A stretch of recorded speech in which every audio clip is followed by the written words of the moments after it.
मोहम्मद अली सरफराज साहब, मैं आपकी तरफ पहले आता हूँ। कौमी सलामती कमेटी का इजलास हुआ, उसमें तहरीक इंसाफ ने फैसला किया कि नहीं जाना, बाइकाट का फैसला हो गया। वाहिद जमात है तहरीक इंसाफ जिसके अलामिया पर जो है वो साइन नहीं है। क्यों, वजह क्या बनी कि पहले फैसला हो गया था जाना है, फिर अचानक फैसला हो गया कि नहीं जाना? जब ये सब नहीं, इस तरह नहीं है कि तहरीक इंसाफ ने बाइकआउट किया था। अभी कुछ दिन से, अब ये जब से ये मामला चल रहा है बलूचिस्तान में, मैं बहुत सारे टॉक शोज़ में जाता रहा, मुझसे ये सवाल पूछते रहे कि जी नेशनल सिक्योरिटी इश्यूज़ के ऊपर तहरीक इंसाफ हुकूमत के साथ बैठेगी कि नहीं बैठेगी। और मैं बार बार ये कहता रहा कि ये सिर्फ डिपेंड करता है हुकूमत की संजीदगी पे कि वो हमें बिठाना चाहते हैं कि नहीं बिठाना चाहते, या सिर्फ एक आई वॉश ही करना चाहते हैं।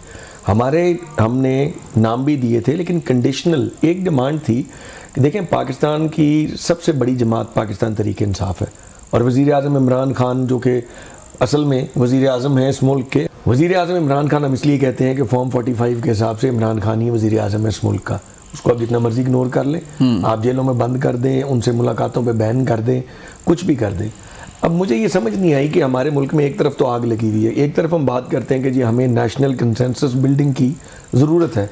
तो क्या ये अच्छा ना होता कि एक वज़ीर आज़म जिसको आपने जेल में बंद किया हुआ, उससे उसकी जमात के मेंबरान की एक मुलाकात जो कि रूटीन में वैसे भी ड्यू थी, वो करवा दी जाए।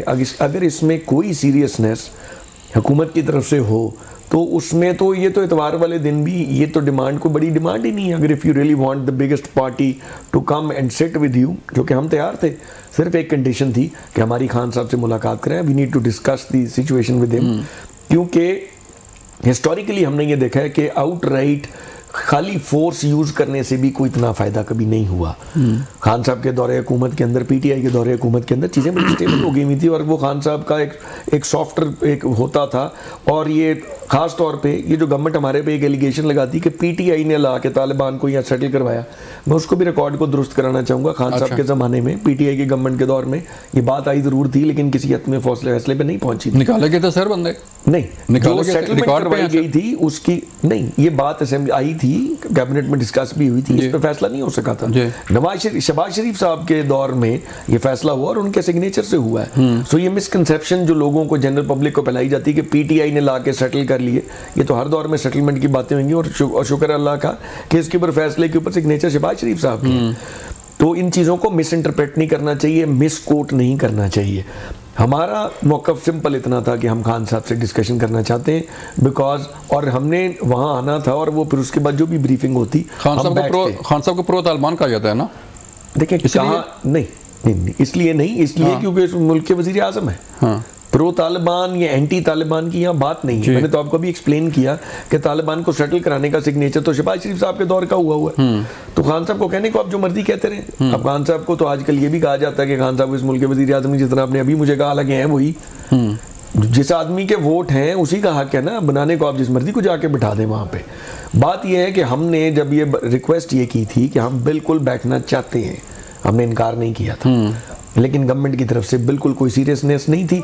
जिस तरह पीटीआई को दीवार से लगाने के अलावा, और मैं समझता हूँ इस मुल्क के हालात ख़राब होने में बहुत सारे मामलात में वजह यह है कि एक मामला चाली इस तरफ रहा कि हर चीज़ का फोकस सिर्फ एक चीज़ पे कि पीटीआई को एज अभी इतने मुश्किल हालात के अंदर भी ब्लेम गेम पे जोर ज़्यादा है, नेशनल कंसेंसस बिल्डिंग पे कम है। और हर मोहम्मद अली सरफराज साहब, ब्लेम गेम सर, जब ट्रेन अटैक होता है, ट्रेन किडनैप होती है, ख़वातीन को, मुसाफिरों को जो है वो ये मार बनाया जाता है, तो बीएलए की ट्वीट होती है, इंडिया उठाता है, और तहरीक इंसाफ के कारकुन जो है उसको रीट्वीट कर रहे होते हैं और अपना उसमें कर रहे होते हैं। नहीं, बिल्कुल गलत बात है, मैं इससे बिल्कुल डिसएग्री करता हूँ।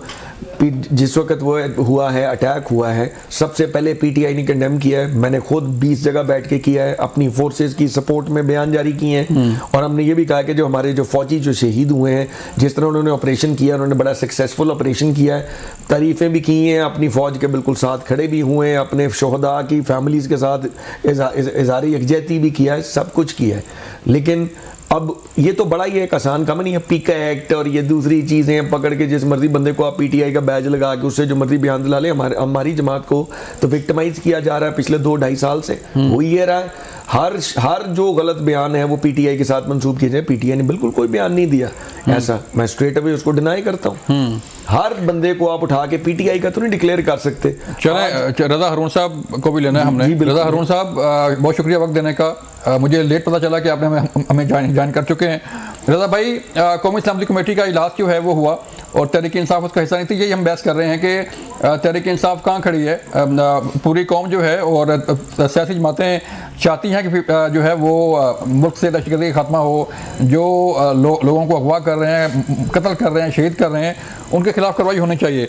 रज़ा भाई, कौमी इस्लामी कमेटी का इजलास तो हो गया, अब इस पर अमल दरामद जो फैसले हुए हैं, अलामिया जो जारी हुआ है, इस पर अमल दरामद के लिए कितना ज़रूरी है कि सब लोग मुत्तफिक हों, इत्तफाक से आगे चलें?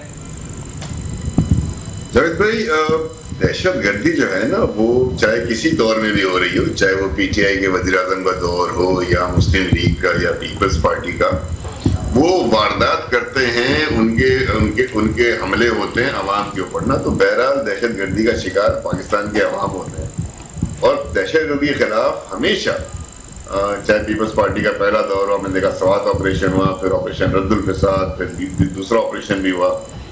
ये तमाम ऑपरेशन इसलिए किए जाते हैं कि अवाम को इस दहशतगर्दी की से जो है निजात दिलाई जाए और दहशतगर्दों को कला कमा किया जाए। अब मैं समझता हूँ कि जो इस वक्त ऑपरेशन हो रहा है और पिछले 3 ऑपरेशन का जो मैंने जिक्र किया आपसे, उसमें तमाम सियासी जमातें, चाहे वो APS का साहनी के बाद हो या उससे पहले स्वात वाला हो, तमाम सियासी जमातें मुत्तफिक थी और अवामी सपोर्ट के साथ आपने वो ऑपरेशन किए, जिसमें आपने ना सिर्फ के ग्राउंड पे ऑपरेशन किए बल्कि आपने फिर उसके साथ इकोनॉमिक पैकेजेस भी दिए, बजट में पैकेजेस दिए, डेवलपमेंट के पैकेजेस दिए उस इलाके के लिए तरक्की हो। तो इस दफा भी ऐसा ही है जावेद भाई, कोई दो राय नहीं है कि सिर्फ ऑपरेशन करना, सिर्फ 2 सूबों में करना, सिर्फ इन 2 सूबों की सूबाई हुकूमतों को इन्वॉल्व करना, हमारी रियासत की रियासती सिक्योरिटी इदारों को इन्वॉल्व करना और हमारे पॉलिटिशियंस का और हमारी कौम का उनके पीछे ना खड़ा होना, ये हमारे पास गुंजाइश है नहीं अगर हम चाहते हैं कि ऑपरेशन कामयाब हो और दहशतगर्दों का किला कमाओ।